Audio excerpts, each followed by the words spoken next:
ఎట్లా జరిగింది ఎన్ని రోజుల నుంచి వీళ్ళకి గొడవలు అవుతున్నాయి మరి పొలం కాడికి తీసుకుపోయి కూడా సర్వే చేయించుకుందాం అనుకుని పోయింది అక్కడ చనిపోవడం కూడా జరిగింది ఎట్లా ఎట్లా అవుతున్నది 4 ఏళ్ళు 5 ఏళ్ళు అవుతుంది గొడవ కాబట్టి 4 ఏళ్ళు 5 ఏళ్ళు అవుతున్నది గిడ కొడితే మేము అడ్డం పోతే పోలీసు వాళ్ళు వచ్చిండ్రు ఇద్దరు కొట్టుకుంటూ విడిపించినాం ఇక అప్పటి నుంచి మాతోటి మాట కూడా బంద్ చేసిండు అన్న చెల్లెలు అమ్మలం కొట్టిండు చెల్లెలు కొట్టిండు మేము పోలీసు వాళ్ళు వస్తే ఏమైంది అమ్మ అంటే ఇట్లా కొట్టుకున్నారు సారు ఇడిపించినామని చెప్పినాం ఇక అప్పటి నుంచి పగబట్టిండు మా మీద కూడా మేము అలా పెద్ద అయినా కోడన్లం అప్పటి సంది మాట్లాడతాడు ఆ పిల్లగాడు అవుతున్నది అప్పుడప్పుడు గొడవ అవుతుంది కానీ మేము వస్తలేము మా ఇల్లు అక్కడ ఇల్లు ఇక్కడ సప్న వచ్చి చెప్తుండే అట్లా వద్దు ఇట్లా అవుతుంది అట్లా అవుతుంది అని అయితే మొన్న జాబ్ కోతుంటే మునిమాల కాడ కారుతో గుద్దిపోయారంట ఎవరో తెలియదు కానీ ఈయన మీద వచ్చింది డౌట్ అది అయిపోయినాక 20 దీపావళి అప్పుడు గుద్దిండ్రు మొన్న చెవెళ్ళకు మొయినవాదకు వేస్తుంటే ఇక్కడ కేజీపల్లి గేట్ దాటినాక జేసీపీ గుద్దిరు ఆయన ముందు గుద్దినప్పుడు చచ్చిపోయినట్టే పడ్డదంట చచ్చిపోయినట్టు వాటి అది ముందర కొయ్యిందంటే సప్న లేచి కూర్చున్నదంట పొదల మళ్ళీ వచ్చిందంట మీదికి రాగానే చచ్చిపోయినట్టు అంటే ఇడిచిపెట్టి పోయిందంట నిన్న భూమి కాడికి సర్వైవ్ చేసి ఇచ్చిరు కదా ఆడ ఆ పిల్ల ఉన్నది ఎవరు ఇడికేని ఇచ్చిరు ఆ పిల్ల ఆడున్నదంట ఎవరున్నా ఏ భూమి కాడికి పోయిందంట భూమి సర్వైవ్ చేసినాక అమ్మ ఇంటికి పోతుందా బండి 2 బండ్లు ఖరాబ్ అయినాయి మొన్న మునిమాల గేట్ కాడ కొట్టినప్పుడు ఒకరు తుక్కు అయిపోయింది మొన్న జేసీపీ తోటి కొట్టినప్పుడు ఒకరు తుక్కు అయిపోయింది బండి లేదు ఆ పిల్లకు మొన్న మా బావ కొడుకు తీసుకొని పోయింది నిన్న ఎట్లా పోయిందో తెలియదు మేము లేకున్నా ఇంటికాడ అంటే మా బిడ్డ దగ్గరికి పోయింది నిన్న ఇక ఇట్లా సప్న చచ్చిపోయిందంటే ఏమైందంటే అలానే చంపేసినట్టు కారుతో గుద్దాగానే కింద పడ్డదంట కింద పడంగానే ఎవర్రా మీరు ఎవర్రా అంటనే ఉన్నారంట ఏ చాకుతోటి కింద పడేసి పొడిచేసిరంట తలకాయ కోసిరంట తల్లి ఉన్నది అంతే మేము లేము 4 ఏళ్ళు 5 ఏళ్ళు అవుతుందంట చెప్తుంది వాళ్ళు పట్టించుకోకనే గింతాయి ఒక్కడున్నాడంటే అందరు పోయిరంట ఆడొక్కడు వస్తే చాకు చూపించారంట ఆయన కింద పడ్డది కదా గుద్దిరుగా కారు తోటి లేపనీకే గోతుండ అనుకుంటా ఆయన ఆ సర్వే ఆయన ఒక ఆయన ఉన్నాడంట లేపనీకి పోయాక చాకు చూపించాక ఆయన వెళ్ళిపోయింది అంతే ఇక ఉన్నాడంట కాలరా ఇద్దరు కింది చాకు తోటి కోసేసారంట అంతే ఆడ చంపుతుంటే ఎవరు ఫోన్ చేసిర్రో నేను ఒక్కదాని అయితే ఊళ్ళో లేదు అందరం ఉన్నాము నా బిడ్డ దగ్గర ఉన్నా నా బిడ్డకు ఫోన్ చేస్తే అప్పుడు తెలిసింది అన్నట్టు వీళ్ళు చంపినాక పోయిర్రంట అందరు చంపి అంబులెన్స్ తీసుకొని పోయినరా పిల్లలు బాస్ హాస్పిటల్ తీసుకెళ్ళి శవం బయటకు వస్తున్నారు గంతే ఏం ఆడికైనా ఉస్మానియా పోయి రాత్రి 7-8 అయింది తెచ్చటలకల్లా వద్దన్నారు వాళ్ళు లాయర్లు వద్దన్నారు రేపు జీతం వద్దు అంటే అన్నారు మస్తు ధర్నా చేసేది వాళ్ళు నిన్న పోయిన వాళ్ళు కూడా మస్తు ధర్నా చేసిండ్రు కానీ ఇట్లా అవుతుంది అంటే సప్న నువ్వు పెళ్లి చేసుకొని అక్కడ చంపుతాడు నిన్ను అంటే ఎందుకు చంపుతాడు అంటే ఏమో చెప్పలేము నువ్వు ఎంతున్నావు ఒక బండి మీద వస్తుంటాయి వీటికి 2 సార్లు అయిపోయాయి నేను ఎప్పుడు చంపేస్తాడేమో అక్కడ పెళ్లి చేసుకొని పో సప్న ఆస్తి ఎక్కడ పోదు అంటే నన్ను చంపిన ఇంకా రాడా సావద్ది నేను ముందలన్నా పోతే ఆయన ఇంటికి నన్ను వస్తాడంట అన్నది చెప్తుండే ఏదైనా చెప్తుండే నిన్న కూడా మొన్న 15 రోజులు నా జేపీసీకి వచ్చిందంటే చాలా జాగ్రత్త కోట్ల చుట్టూ అక్కడనే తిరుగుతుంది కానీ పోలీసు వాళ్ళు పట్టించుకోలేదు ఆమె అక్కడనే తిరుగుతుంది ఎక్కువ బయటికి 15 రోజులు సంది ఒక్కనాడు ఇంటికాడ ఉంటే 2 రోజులు అక్కడనే తిరుగుతున్నది ఆ పిల్ల అంతే ఏం లేదు ఏం చెప్పి వాళ్ళు చక్కగా లేకనే కదా ఏం కేసు వేసిండ్రు ఇక ఆ పిల్లలు మేము అడగలేదు ఇక్కడ రాలేదు మేము ఆ పిల్లకు అడగలే మొన్న వచ్చిందంట అక్కడ కానీ రామంటే మీ ఇంటికి రావద్దు అంటాను అన్నదంట కానీ నేను లేను అట్లా వస్తుండే ఏదైనా కాగానే వచ్చి చెప్తుండే మాకు బాగానే అనిపిస్తుంది పిల్ల మంచిగా ఉండే పిల్ల మంచిది ఆ పిల్లని చంపింది న్యాయం కాదు పట్టుకొని ఇక తీసుకొచ్చిరంట ఇద్దరిని ఒకరిని కోరంగల్ ఒకరిని సురంగల్ ఒకరిని పెద్ద షాపూర్ అంట ముగ్గురు వాళ్ళ అన్నయ్య కూడా ఉండంట దొరికిందంట ఆ ఫ్యామిలీతోటే మైన వాళ్ళు ఉంటాడు నిన్న 2 శాఖలు దొరికినాడు చంపినాయి సప్నయి ఇవాళ ఒకటి దొరికిందంట గొలుసులతో తీసుకొచ్చిరంట 1 గంటలకు అట్లా తీసుకొని పోయి పోలీసు వాళ్ళు ముగ్గురున్నారంటే అన్నొక్కడు 4 వెళ్ళలేదంట కాళ్ళకి ఇద్దరు ముగ్గురిని చూపించారంట కానీ సప్నం చంపిన వాళ్ళు ఇద్దరే దిగినరంట ఇద్దరే దిగి అది చేసిరంట అయితే సప్న కాళ్ళకేని దిగి పడ్డప్పుడే అద్దరికి ఫోన్ చేసినట్ట నన్ను చంపుతున్నారు సారు చచ్చిపోతున్నాయి అని ఫోన్ చేయగానే ఫోన్ గుంజేసుకున్నట్ట సప్న అంటే ఇప్పుడు వాళ్ళ అమ్మను కలిసి వస్తున్నారు కదా కారు గుద్దినప్పుడు ఎగిరిపడ్డ సప్న వాళ్ళ అమ్మ భూమిలోకి నడిచి వస్తుంది నేను వచ్చి రోడ్డు మీద వెళ్ళబడ్డా అమ్మ మెల్లగా వస్తుంది అన్నట్టు నడుచుకుంటే ఆమె కాళ్ళ నొప్పులు కదా ఇప్పుడు వేసిన ఆమె అమ్మ వచ్చి కాలనే ఈమెను గుద్దేసిండ్రు ఈమె గుద్దగానే కింద పడ్డది సప్న కింద పడగానే అక్కడ జడ్జికి ఫోన్ చేసిందట నన్ను చంపుతుడు సార్ అంట అప్పుడే ఫోన్ గుంజేసుకున్నాను కదా అప్పుడే గొంతు కోసేసారు అంతే నెత్తి మీద రాయెత్తేసారు తల్లి అంటుంది మనం చూడలేదు కానీ రక్తం అవుతున్నది నిన్న భాస్కర్ హాస్పిటల్ పట్టుకుంటే మన చేతులకే అంటుంది రక్తం మాకు చాలా బాధ అనిపిస్తుంది సార్ సొంత అన్నని చాలా మా పిల్లని చంపింది చాలా దారుణం ఆస్తి కోసమే కానీ ఆ పిల్ల తీసుకోకపోతుంది ఆస్తి తీసుకోకపోతుంది అంత కొట్లాడినో ఎక్కడనో గంతనే తీసుకుంటుండే ఆ పిల్ల కానీ తీసుకోకపోతుంది ఆ పిల్ల దగ్గర అసలు గుణం లేకుండా ఇంకా 6 ఎకరాలు ఉంటుంది 6 ఎకరాలు అంటే ఆయన అమ్ముకున్నాడా 20 ఎకరాల భూమికి గది జిక్కింది 7 ఎకరాలు జిక్కింది భూమి అంతా అమ్ముకుంటూ వచ్చిండు అంటే ఇదంతా అమ్మ నాన్న వాళ్ళు సంపాదించింది మొత్తం వాళ్ళ అమ్మ నాయన చాలా కష్టపడి సంపాదించారు దేశం పోయి వాళ్ళు కడుదురు మస్తు కష్టపడ్డారు అంటే వీళ్ళిద్దరేనా స్వప్న బ్రదర్ ఇద్దరేనా ఇంకా ఉన్నారు నలుగురు వీళ్ళు మొత్తం స్వప్న 2 అన్నదమ్ములు 2 అక్కల చెల్లెళ్ళు పెద్ద ఆయన యాక్సిడెంట్ అయి చచ్చిపోయింది 20 ఏళ్ళు అవుతున్నది ఈయనంటే వీళ్ళిద్దరు చెల్లెళ్ళు ఇప్పుడు చంపిన ఆయనంటే ఈ సప్న ఒక్క ఉన్నది ఇప్పుడు ఈ సప్న ఏం లేదు ఇప్పుడు అక్క ఉన్నది సప్నకు అక్క ఉన్నది లాస్ట్ సప్ననే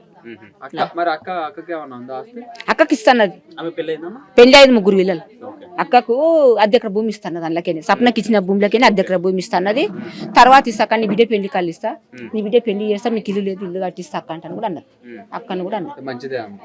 మంచిది చాలా తెలియగలదు ఆ పిల్ల చాలా తెలియగలదు పిల్ల చాలా మంచిది నా దృష్టికి అయితే మంచిది నా కళ్ళ ముందర పుట్టింది ఆ పిల్ల నా పెళ్ళి అయినాక 36 ఏళ్ళు అవుతుంది నా పెళ్ళి నా కళ్ళ ముందర పుట్టింది ఆ పిల్ల మా అత్తమ్మకు మేము ఇళ్ళనే ఉంటాం అన్నట్టు ఒక్క దగ్గర అందరం అట్లా ఈయనే పుట్టింది ఆ పిల్ల చాలా బాగుంటుండే ఎవరికి ఏమైనా ఆమె ముందడుగు వేస్తుండే ఏది కానీ ధైర్యం చెప్తుండే ఇట్లా కాదు అట్లా కాదు ధైర్యంతో ఉండాలి మనం ఉన్న రోజులు పోరాడాలి న్యాయం కోసం పోరాడాలి ఊర్లో హాస్పిటల్ కట్టాలని ఆమె కోరిక వాళ్ళ నాన్న పేరు పైన కడితే నాకు 22 ఎకరాల భూమి ఉంది కదా ఆ భూమి ఉన్నా ఏం చేయలేకపోయినా మీరు అన్ని అమ్ముకురు కదా 1 ఎకరా అమ్మినా సరే భూమి హాస్పిటల్ కడితే కట్టిస్తే ఆక్సిజన్ సౌలత్ లేదు కదండి మైనాబాద్ వరకు బతకలేకపోతున్నారు మా మామయ్యనే ఉన్నాడు మా మామయ్య చనిపోయిండు స్పాట్లో అయితే మీ మామయ్య చూసినప్పటి నుంచి నాకు అనిపించింది హాస్పిటల్ కడితే ఇంత ఆక్సిజన్ ప్రాబ్లం అనేది మన దగ్గర కొంచెం కొద్దిగానన్నా ఇదవుతుంది కట్టాలి కంపల్సరీ సాకలగూడెంలో ఒకటి మా ఊరు సాకలగూడెం కంచమన్గూడెం కేతిరెడ్డిపల్లి 3 అయితే సాకలగూడెంలో ఒకటి ఈడొకటి చిన్నగా కట్టి ఒక 4 నర్సులు పెట్టి 4 బెడ్లు వేసి ఆక్సిజన్ అన్న అందియాలి అని నా కోరిక అని చెప్పింది నాకైతే లాస్ట్ నాకు అదే మాట చెప్పింది పెళ్లి చేసుకుంటా 20 తారీఖు అట్లా మంచి రోజులు ఉన్నాయి పెళ్లి చేసుకుంటా హాస్పిటల్ కడతా కంపల్సరీ చేసుకుంటా అందరిని పిలిచి పెద్దగా చేసుకుంటా దొంగతనంగా ఎందుకు చేసుకోవాలి నేను ఒక అబ్బాయిని ప్రేమించింది అయితే ఆయనే చేసుకుంటానన్నది అంతే ఆ వరకు అందరం ఒప్పుకున్నాం సరే చేసుకో మీ అమ్మ వాళ్ళని చూసుకో అక్కడ వాళ్ళని చూసుకుంటారు అని చెప్పినాం వాళ్ళ అమ్మ వాళ్ళని మాత్రం చిన్న పిల్లలాగా చూసుకుంటుండే ఏది కానీ వాళ్ళ అమ్మ వాళ్ళని మాత్రం విడిచిపెట్టి ఉండకపో మా అమ్మ వాళ్ళ కోసమే మా అన్న ఇప్పుడు మా అక్క ఎవరు చూడకపోతే నేను చూస్తేనే కదా వాళ్ళకి ఏమన్నా ఉండేది నేను కూడా లేకపోతే మా అమ్మ వాళ్ళ పరిస్థితి ఘోరంగా ఉంటుందని పెళ్లి చేసుకొని ఇక్కడనే ఉండి ఇద్దరిని చూసుకోవాలన్నట్టు అనుకుంది అంతే భూమి ఇచ్చిన తర్వాత కూడా మళ్ళీ ఆశపడ్డాడు ఇంకా కావాలి అని ఎందుకు తోడబుట్టిన వాళ్ళకి కూడా మొత్తం కావాలనుకోవడం ఎంతవరకు అది న్యాయం కాదు కదండి ఇప్పుడు ఎవరికే కానీ ఆమె మొత్తం అయితే కావాలనుకోలే ఆమె 1 ఎకరా అమ్ముకొని తర్వాత వాళ్ళకే అవుతుండే ఆమెకు మాత్రం ఒక కోరిక ఏంటంటే నేను చచ్చిపోయినా కానీ మా నాన్న పేరు ఇలవడాలి కొంచెం ఊర్లో ఏదన్నా మంచి చేయాలన్న కోరిక మాత్రం ఆమెది ఏది కానీ ముందలుగా అడిగేసి అందరికి వెళ్ళిపోయేస్తుండే మాకు చాలా ధైర్యం చెప్తుండే ఏది కానీ ఆమెతో షేర్ చేసుకుంటుండే నా వరకు అయితే రోజు ఫోన్ మాట్లాడడం ఉండలేకపోతుంటే మేము వచ్చి కూర్చోవడము మాట్లాడడం మాకు ధైర్యం చెప్పడము పెళ్ళిళ్ళు అయినా కానీ ఇట్లా అన్నిట్లో ముందడుగేయాలని చెప్పడం అవన్నీ అయితే మస్తు చెప్తుండే మాకు మాత్రం మాకు చాలా బాధ అనిపిస్తుంది సార్ మాకు చాలా అవును పోలీసుల వల్ల కూడా చాలా తప్పు చేసింది సార్ కానీ చేసింది పోలీసుల వల్లదే చాలా ఇదైపోయింది పోలీసులు పట్టించుకుని అసలు ఆమెకు ప్రాణహాని ఉండకపో నాకు మాత్రము అది బాధ ఉంది ఇక తెలియదు అది మాత్రం తెలియదు సార్ చెప్తున్నా కదా నాకు తెలిసిన వరకు నేను చెప్తున్నా నాకు షేర్ చేసుకుంటుండే ఏవి కానీ నాతో అంటుండే ఆమె చచ్చిపోవడం అనేది కలలాక అవుతుంది మాకు చాలా అంటే చాలా బాధాకరంగా ఉంది ఆమె చచ్చిపోవడం అనేది వాళ్ళ అమ్మ పరిస్థితి ఏందనేది మాకు అర్థమైతలేదు చెప్పారు లొంగిపోయారు కదా సార్ అరెస్ట్ చేయమని చెప్పారు అందరు లొంగిపోయారు సార్ అందరు లొంగిపోయారు ఆమె చచ్చిపోవడం మాత్రం న్యాయం చేస్తేనే ఆమె ఆత్మకో శాంతి అంతే నా కోరిక అవుతుంది వాళ్ళ అమ్మ పరిస్థితి ఎట్లా అర్థమవుతలేదు మాకు అంతే వాళ్ళ భూమి ఉంది అంతేగాని భూమి ఉన్నా చేసేటోళ్ళు ఉండాలి కదా వాళ్ళ అమ్మ పరిస్థితి ఏంది, ఇక వాళ్ళ అమ్మలనే ఇక చెప్పుకోవాలంతే. ఉంటుండే మంచిగానే ఉంటుండే, పెళ్లి చేసుకొని పోతా ఈ భూమి అమ్ముతుందినే అంటాను. మేము ఆమె పత్తి తీస్తున్నాం మా యారాలు నేను చెప్పింది. ఇక పొద్దుగాల సర్వైకి పోయిరంట, చేసిరంట. కానీ మేము మాకు తెలియదు చేనుకోయేది.